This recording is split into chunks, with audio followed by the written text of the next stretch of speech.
Now, the loss of petroleum products in transit by pipeline is expected to fall after Kenya Pipeline moved to tighten controls and adopt a new formula to estimate losses and gains on the line.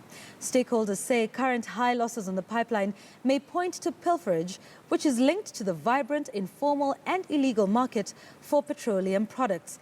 KTN's Abby Agina with the details.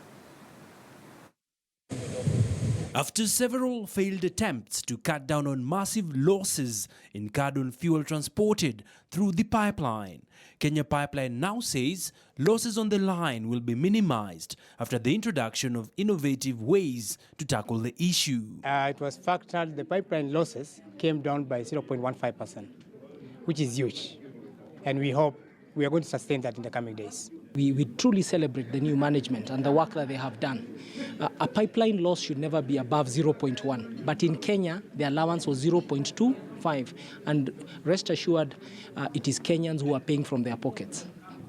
Wherever they meet, that cost was being borne by Kenyans. It is estimated that as of last year, losses through the pipeline stood at a whopping 6 million litres, losses which are then passed on to consumers through increased fuel prices as line losses are factored into the monthly fuel price adjustment formula. So for every 100 litres, we used to bill our customers at about 90-95. So there was definitely a loss of close to about 5%.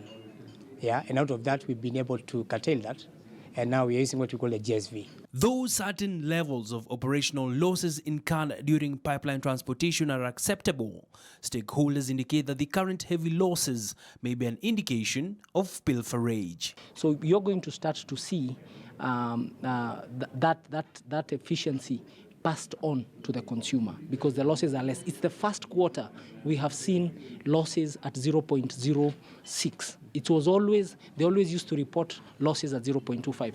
Apart from improving throughput on the current line, KPC is betting on the completion of the modern pipeline linking Nairobi to Mombasa to improve efficiency, christened Line 5. So with coming on board of that line, we are basically replacing the line from a 14-inch to a 20-inch diameter pipe with an increased flow rate from 730,000 litres per hour to 1 million litres. So apart from increasing the size of the pipe, we are also increasing the flow rate. What it means is security of supply. The marriage last year was 10 billion shillings. So we need to reduce that number so that you can have cheaper fuel at the pump.